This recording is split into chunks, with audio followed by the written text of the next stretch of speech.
Hey what's up everybody, कैसे हो आप सब। वीडियो को लाइक करो, शेयर करो और सब्सक्राइब करो। Good morning students. Today we will start our third chapter from biology section and the name of the chapter is weather, climate and adaptation of animals. Weather क्या होता है, climate क्या होता है और एनिमल्स कैसे कैसे एडॉप्टेशन करते हैं जब क्लाइमेट और वेदर चेंज होता है अपनी बॉडी में। वो सारी चीजें हम इस चैप्टर में पढ़ेंगे डिटेल से, ठीक है। तो फर्स्ट जो हमारा है वो क्या है, वेदर। तो आइए देखते हैं वेदर होता क्या है। The day to day atmospheric condition of any place to a particular time. क्या, day to day atmospheric condition, जो डेली एटमॉस्फेरिक कंडीशन, वातावरण की जो कंडीशंस चेंज होती रहती है किसी भी प्लेस की, हर प्लेस की अलग अलग एटमॉस्फेरिक कंडीशंस होती हैं, उसे हम क्या कहते हैं, वेदर कहते हैं, ठीक है। तो अगर आपसे कोई पूछता है वेदर की डेफिनेशन, तो the day to day atmospheric condition of any place to a particular time. एक पर्टिकुलर टाइम में जब किसी भी जगह का day to day atmospheric conditions change होती हैं उसे हम क्या कहते हैं, वेदर कहते हैं, ठीक है। इट इंक्लूड्स, इस पे आता क्या क्या है, टेम्परेचर आता है, सनराइज आता है, sunset, wind, rainfall and humidity. जब वेदर की बात की जाती है तो उसमें टेम्परेचर की बात कर रहे हैं हम, सनराइज, सन कब उग रहा है, सनसेट कब सन डूब रहा है, विंड, हवाएं कैसी चलेंगी, रेनफॉल होगा या नहीं होगा, और ह्यूमिडिटी कैसी होगी, इसके बारे में बात करते हैं, ठीक है। The weather of a day could be a dry, sunny, cold, hot, windy, rainy और क्लाउडी। किसी भी दिन का वेदर कैसा हो सकता है, ड्राई हो सकता है, बहुत ज्यादा सन हो सकता है, बहुत ज्यादा हॉट हो सकता है, रेनी हो सकता है, बहुत ज्यादा तेज हवाएं चल सकती हैं, ठीक है। तो डे टू डे जो वेदर है वो वेरी करता रहता है, ठीक है। एलिमेंट्स ऑफ वेदर, वेदर में कौन कौन से एलिमेंट्स हैं जो आपको ध्यान देने हैं कि सनराइज कब हो रहा है और सनसेट कब हो रहा है, ये आपको ध्यान रखना है। मैक्सिमम टेम्परेचर क्या है और मिनिमम टेम्परेचर क्या है, ये आपको जानना है। ह्यूमिडिटी क्या रहेगी आज, ये जानना होता है। रेनफॉल होगा या नहीं होगा, ये देखना होता है। अगर हवाएं चलेंगी तो उनकी स्पीड क्या होगी, अगर बहुत तेज चलेंगी मतलब आंधी या तूफान आ सकता है, और अगर नॉर्मल कंडीशन में चलेंगी तो सिर्फ विंड ब्लो करेंगी, ठीक है। तो ये कुछ एलिमेंट्स हैं वेदर के जो आपको ध्यान में रखने होते हैं, ठीक है। अब रही बात वेदर, वेदर रिपोर्ट आपको मिलती कहाँ है, आजकल तो आपके फोन्स में आपको ये वेदर रिपोर्ट मिल जाती है कि आज टेम्परेचर क्या होगा, सनसेट कब होगा, सनराइज कब होगा, आज का डे कैसा होगा, हॉट होगा, कोल्ड होगा, रेनी होगा या क्लाउडी होगा। सारी इंफॉर्मेशन आपको आपके फोन पर या फिर दूसरा मीडियम क्या है, न्यूज़पेपर या टेलीविजन पर मिल जाता है। न्यूज़पेपर जो आपका लोकल न्यूज़पेपर है उसमें आपके ही पर्टिकुलर रीजन का क्या कहते हैं वेदर रिपोर्ट आपको मिलेगी। और अगर हम टेलीविजन की बात करें तो वो ऑल ओवर इंडिया है, तो उसमें आपको पूरे कंट्री का वेदर रिपोर्ट जानने को मिलेगा, ठीक है। तो ये कुछ मीडियम्स हैं जिससे आप वेदर रिपोर्ट जान सकते हैं, ठीक है। तो पहला हम एलिमेंट ऑफ वेदर पढ़ेंगे, सनराइज एंड सनसेट। सनराइज और सनसेट होता क्या है, the amount of sunlight received by a place mainly depends on the duration of the day, which is turn depends on sunrise and sunset. एक दिन में sunlight कितनी receive हुई है एक पर्टिकुलर जगह को, ये बताता है कि उस दिन ड्यूरेशन क्या होगा, डे छोटा होगा या बड़ा होगा। छोटा और बड़ा इन दी सेंस हमने सुना है कि गर्मियों में दिन जो होते हैं वो बड़े हो जाते हैं और ठंडियों में क्या होता है, दिन छोटे हो जाते हैं। वो इसी बात से कहते हैं सनराइज और सनसेट।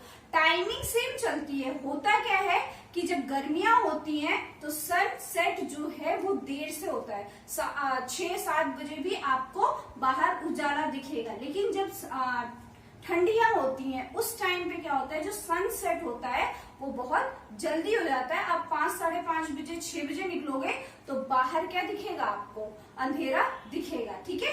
तो ये एंड सनराइज है वो बताता है कि कितनी अमाउंट ऑफ लाइट एक पर्टिकुलर ड्यूरेशन में आई है उस जगह पर, उसी हिसाब से उस जगह का क्या होगा, सनराइज एंड सनसेट होता है। ठीक है, हम नेक्स्ट एलिमेंट ऑफ वेदर पढ़ने जा रहे हैं जो क्या है, मैक्सिमम एंड मिनिमम टेम्परेचर। ठीक है, मैक्सिमम एंड मिनिमम टेम्परेचर क्या होता है, उससे पहले हम रिकॉल कर लेते हैं कि टेम्परेचर क्या होता है। ठीक है, temperature is a degree of hotness और कोल्डनेस ऑफ अ बॉडी। हम पहले ही पढ़ चुके हैं कि टेम्परेचर क्या होता है, किसी बॉडी की हॉटनेस या कोल्डनेस को हम क्या कहते हैं, जब हम उसे मेजर करते हैं तो उसे क्या कहते हैं, टेम्परेचर कहते हैं। हमने हीट चैप्टर में ऑलरेडी पढ़ रखा है। ये टेम्परेचर किसी सिस्टम का हो सकता है, ठीक है, या फिर किसका हो सकता है, एटमॉस्फेयर का हो सकता है। ठीक है, जब अगर आप कोई चीज हीट कर रहे हैं या कूल कर रहे हैं तो आप उसका टेम्परेचर ले सकते हैं, किसी सिस्टम का हो सकता है, आपकी बॉडी का टेम्परेचर हो सकता है, या फिर किसका हो सकता है, किसी एटमॉस्फेयर का हो सकता है। ठीक है, तो टेम्परेचर क्या होता है वो हमने रिकॉल कर लिया। Then the temperature of the atmosphere is called atmospheric temperature। जब हम एटमॉस्फेयर के टेम्परेचर की बात करते हैं तो उसे हम क्या कहते हैं, टर्म देते हैं एटमॉस्फेरिक टेम्परेचर। जब आप किसी से कहेंगे एटमॉस्फेरिक टेम्परेचर, इट मीन्स कि क्लियर है यहाँ पर कि आप बात किसकी कर रहे हैं, एटमॉस्फेयर के टेम्परेचर की बात कर रहे हैं। ठीक है, एटमॉस्फेरिक टेम्परेचर जो है वो मैक्सिमम हो सकता है और मिनिमम होता है। जब भी आप क्या कहते हैं, कोई वेदर रिपोर्ट देखते हैं तो आप उसमें दो चीज देखते हैं, टेम्परेचर मैक्सिमम क्या होगा और टेम्परेचर मिनिमम क्या होगा। दो चीजें आप किसी भी वेदर रिपोर्ट को जब ध्यान से देखेंगे तो ये टेम्परेचर में ये आपको दो चीजें मिलेंगी। मिनिमम टेम्परेचर जो होता है वो मेनली कब होता है, मॉर्निंग टाइम पे होता है, ठंडियां हो या फिर गर्मियां हो, दोनों में क्या कहते हैं, मिनिमम टेम्परेचर का मॉर्निंग के टाइम जो टेम्परेचर होता है वो मिनिमम होता है, और मैक्सिमम टेम्परेचर कब होता है, दोपहर के टाइम पे जो टेम्परेचर होता है वो क्या होता है, मैक्सिमम होता है। तो इससे आपको पता चलेगा कि आज आपके दिन आपकी जो जो प्लेस है जहां पर आप रह रहे हैं वहां का टेम्परेचर मिनिमम क्या होगा और मैक्सिमम क्या जा सकता है। ठीक है, तो लोग वेदर रिपोर्ट देखकर ही अपने सारे, अगर बाहर उन्हें जाना है तो अपने प्लान्स करते हैं कि आज का टेम्परेचर ऐसा रहेगा, आज ऐसे बाहर जा सकते हैं, ठीक रहेगा। ये सारी कुछ चीजें हैं जो टेम्परेचर पर डिपेंड करती है। ठीक है, इसके बाद temperature of a place is measured in degree Celsius or Fahrenheit. हमने पढ़ा था जब हीट पढ़ रहे थे उस पे, तो हमने पढ़ा था हीट चैप्टर में कि टेम्परेचर केल्विन, सेल्सियस और फ़ारेनहाइट पे मेजर किया जाता है। बट किसी पर्टिकुलर जगह का, किसी प्लेस का जो टेम्परेचर होता है वो हमेशा या तो सेल्सियस में होता है या तो फ़ारेनहाइट पे होता है। जब भी आप कोई वेदर रिपोर्ट देखते हैं तो उस पे मेनली आपको जो टेम्परेचर है वो सेल्सियस में मिलेगा या फिर फ़ारेनहाइट में मिलेगा। तो टेम्परेचर जब किसी प्लेस की बात करते हैं तो आपको याद रखना है सिर्फ इस पर ही मेजर करते हैं, सेल्सियस आर फ़ारेनहाइट। मैक्सिमम और मिनिमम क्या टेम्परेचर होता है वो मैंने आपको बता दिया। किसी जगह का मिनिमम टेम्परेचर क्या है और किसी जगह का आज मैक्सिमम टेम्परेचर क्या जाएगा, ये वो है। ठीक है, और अगर हम बात करें, जब हम बात करते हैं कि एटमॉस्फेयर के टेम्परेचर की, तो उसे हम क्या कह देते हैं, एटमॉस्फेरिक टेम्परेचर कह देते हैं। अभी हम पढ़ेंगे humidity. Next element of weather है ह्यूमिडिटी। ह्यूमिडिटी क्या होता है, हम सभी जानते हैं। ह्यूमिडिटी मतलब हिंदी आर्द्रता। ठीक है, the amount of water vapour present in the air is called humidity. कितने अमाउंट में वाटर वेपर प्रेजेंट है एयर में, उसे हम क्या कहते हैं, ह्यूमिडिटी कहते हैं। ये भी प्लेस टू प्लेस वेरी करता है। ठीक है, जो कोस्टल एरिया है वहां ह्यूमिडिटी बहुत ज्यादा होगी। ठीक है, तो ह्यूमिडिटी क्या होती है, the amount of water vapour present in the air is called humidity. Humidity is directly related to the temperature. Humidity जो है वो डायरेक्टली रिलेटेड है टेम्परेचर से। जितना ज्यादा टेम्परेचर होगा उतनी ही ज्यादा ह्यूमिडिटी होगी, मतलब जो एयर में वाटर का पोर्शन है वो उतना ही क्या होगा, ज्यादा होगा। ठीक है, तो जितना ज्यादा टेम्परेचर उतनी ज्यादा ह्यूमिडिटी, ठीक है। इसीलिए गर्मियों में आपने देखा है कि ह्यूमिडिटी बहुत ज्यादा होती है। क्यों? क्योंकि उस टाइम जो हवाएं चलती हैं वो गर्म हवाएं होती हैं और गर्म हवाओं में पानी जो है वो रहता है।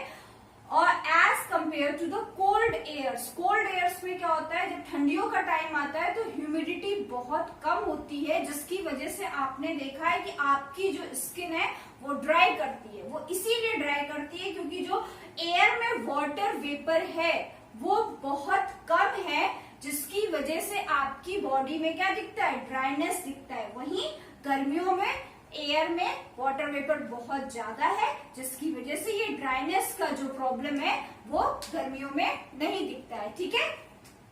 Water holding capacity of warm air is much more than that of cold air. जो बताया वही कि जो गर्म हवाएं हैं वो बहुत ज्यादा वाटर वेपर एब्जॉर्ब करती हैं, अपने पास रखती हैं as compare to the cold airs. Cold airs में उतना वाटर वेपर नहीं होता जितना कि वार्म एयर पे होता है, ठीक है। हाइग्रोमीटर जो है वो क्या करता है, मेजर करता है ह्यूमिडिटी। ये इंस्ट्रूमेंट है जिससे हम क्या मेजर करते हैं, ह्यूमिडिटी मेजर करते हैं। जो वेदर फोरकास्ट वाला डिपार्टमेंट होता है उनके पास ह्यूमिडिटी को मेजर करने के लिए क्या होता है, हाइग्रोमीटर होता है, जिससे वो आपको एक पर्टिकुलर रीजन की, पर्टिकुलर एरिया की ह्यूमिडिटी मेजर करके बताते हैं, ठीक है। जो ह्यूमिडिटी है वो परसेंटेज में आती है, जैसे 90% है, 80% है, 70% है। तो ह्यूमिडिटी जो रिप्रेजेंट की जाती है वो किस पे की जाती है, परसेंटेज में की जाती है। और मेजर किससे की जाती है, हाइग्रोमीटर से की जाती है, ठीक है। नेक्स्ट हम पढ़ेंगे rainfall. Next element of weather है रेनफॉल। रेनफॉल होता कैसे है, हम सभी ने पढ़ा है कि जितनी भी वाटर बॉडीज हैं उन पे सनलाइट पड़ती है, वाटर हीट होता है, हीट होने के बाद वो क्या होता है, इवापोरेट होता है, इवापोरेट होकर ऊपर स्काई में पहुंच जाता है। अब जब स्काई में पहुंच गया तो वहां पर क्या होगा, जो पानी यहाँ से गया था कुछ टाइम बाद वहां पर ठंडा होगा, ठीक है। ठंडा होने पर क्या होगा, उस वाटर में कंडेंसेशन हो जाएगा। कंडेंसेशन होगा तो जब वो पानी ठंडा हो जाता है, क्लाउड्स का फॉर्मेशन हो जाता है, तो वो फिर क्या करता है, नीचे फॉल डाउन करने लगता है, नीचे गिरने लगता है in the form of rainfall या फिर स्नो के फॉर्म में। रेनफॉल के फॉर्म में तो आपने देखा है, बट स्नोफॉल के फॉर्म में वहां पर होता है जहां पर जो माउंटेन एरिया होते हैं वहां पर क्या होती है, स्नोफॉल होती है, ठीक है। ये जो रेनफॉल है वो जब ह्यूमिडिटी क्या हो जाती है, 100% हो जाती है, तो उस टाइम पर क्या होता है कि जो वाटर है वो कंडेंस करने लगता है स्काई पर। वहां पर जाकर वो क्या होता है, कूल डाउन हो जाता है, जिसकी वजह से वो पानी बनकर या फिर बर्फ बनकर अर्थ पर आ जाता है, ठीक है। रेन गेज ये क्या है, एक इंस्ट्रूमेंट है जो मेजर करता है, क्या, रेनफॉल मेजर करता है। अगर किसी जगह पर रेनफॉल हो रहा है तो आपने देखा है कि जो वेदर रिपोर्ट आती है उसपे बताया जाता है कि इतना रेनफॉल हुआ, तो वो किसकी हेल्प से मेजर किया जाता है, रेन गेज की हेल्प से मेजर किया जाता है। या जब कहीं पर फ्लड आ जाता है, आने वाला होता है, तो हम कहते हैं ना कि जो नदियां हैं या फिर जो पानी का लेवल है वो बहुत ज्यादा बढ़ गया है और रेनफॉल होने की वजह से, तो उस रेनफॉल को मेजर किससे करते हैं, हम रेन गेज से मेजर करते हैं, ठीक है। Then next element of weather है विंड। विंड्स हमने अभी पिछले चैप्टर में पढ़ा था कि विंड्स कैसे फ्लो करती हैं, विंड क्या होती हैं, ये सारी चीजें हमने पढ़ी हैं, बट जल्दी से रिकॉल कर लेते हैं। Ocean and different landform on the earth. हम जानते हैं कि हमारी अर्थ पर ओशियंस हैं और डिफरेंट लैंडफॉर्म्स हैं अर्थ पर, leads to different rates of absorption and reflection of solar radiation. ये क्या करती हैं, डिफरेंट रेट से सनलाइट को एब्जॉर्ब करती हैं और रिफ्लेक्ट करती हैं। हमने पढ़ा था पिछले चैप्टर में कि जो इक्वेटर होता है वहां पर सबसे ज्यादा मैक्सिमम सनलाइट कहाँ पर पड़ती है, इक्वेटर में पड़ती है, और फिर सबसे कम कहाँ पड़ती है, पोल्स पे पड़ती है, ठीक है। तो फिर क्या होता है, different rate of absorption and reflection of solar radiation. Solar radiation से जो एब्जॉर्प्शन हुआ है लाइट का और जो रिफ्लेक्शन हुआ है वो क्या जिसकी वजह से क्या होता है, अनइवन हीटिंग हो जाती है अर्थ सरफेस पे, जिसकी वजह से क्या होती है, जो एयर है उस पे क्या आ जाता है, मूवमेंट आ जाता है, और उस मूवमेंट को हम क्या कहते हैं, विंड कहते हैं। ठीक है, हमने पिछले चैप्टर में पढ़ा था कि जो सन है वो अपनी हीट क्या करता है, रिफ्लेक्ट करता है, जो अर्थ पर पड़ती है। अर्थ में सबसे ज्यादा कहां पर पड़ती थी, इक्वेटर पे पड़ती थी। इक्वेटर पे पड़ने के बाद क्या होता है, क्योंकि पूरी जगह पे पूरी अर्थ में इक्वल अमाउंट ऑफ हीट नहीं पहुंचती है, सब जगह पर different different amount of heat पहुंचती है, जिसकी वजह से जो एयर है उसका मूवमेंट होता है। पिछले चैप्टर में हमने पढ़ा कि एयर कैसे 0 degree to 30 degree, 30 degree to 60 degree and then 60 degree to 90 degree कैसे मूव करती है, ये हम पढ़ चुके हैं। और इसे जब एयर मूव करती है तो उस मूवमेंट को हम क्या कहते हैं, विंड कहते हैं। ठीक है, विंड जो है वो मेजर किया जाता है किससे, एनोमीटर से। ठीक है, एनोमीटर से हम नेक्स्ट एलिमेंट ऑफ वेदर हम पढ़ने जा रहे हैं, वेदर प्रोडक्शन। वेदर का कैसे हम प्रोडक्शन कर सकते हैं, उसको कैसे जानते हैं, उसको वेदर की कौन लोग हैं जो स्टडी करते हैं कि वेदर में कौन से चेंजेस हो रहे हैं, ये सारी चीजें हम इसमें पढ़ेंगे। तो यहाँ पर वर्ड लिखा है मेटेरियोलॉजिस्ट। ये जो साइंटिस्ट होते हैं ये क्या करते हैं, स्टडी करते हैं उन पैरामीटर्स की एंड फैक्टर्स की जो वेदर कंडीशन को क्या कर रही है, इफेक्ट कर रही है। ठीक है, तो उन साइंटिस्ट को हम क्या कहते हैं, जो वेदर कंडीशन के फैक्टर्स को, पैरामीटर्स को स्टडी करते हैं, उन्हें हम क्या कहते हैं, मेटेरियोलॉजिस्ट। ठीक है, इसके बाद the production of the condition of the atmosphere for a given place and time is called weather forecasting. weather forecasting क्या होती है, जब आप प्रिडिक्शन करते हैं, आप सोचते हैं कि यहाँ पर ऐसी एटमॉस्फेरिक कंडीशन है, यहाँ पर ऐसा एटमॉस्फेयर है, ये प्लेस है और इस टाइम पर यहाँ पर ऐसा वेदर होगा, तो उसे क्या कहते हैं, वेदर फोरकास्टिंग कहते हैं। क्या कहते हैं, वेदर फोरकास्टिंग कहते हैं। आपने सुना हो, आपने पढ़ा है न्यूज़पेपर या मोबाइल फोन्स में या टेलीविजन में देखा है, जो वेदर क्या कहते हैं, जो मेटेरियोलॉजिस्ट होते हैं वो पूरा प्रोडक्शन करते हैं कि उस जगह पे कैसा एटमॉस्फेयर होगा, वहां पर कौन कौन सी वेदर कंडीशंस चेंज हो रही है, उस बेसिस पे वो आपको क्या करते हैं, बताते हैं कि आने वाले टाइम पे वेदर कंडीशंस क्या क्या होने वाली है। रेनफॉल होगा या क्या कहते हैं, गर्म हवाएं चलेंगी या ठंडी हवाएं चलेंगी, हवाएं चलेंगी या फिर क्या कहते हैं, गर्मी होगी या ठंडी,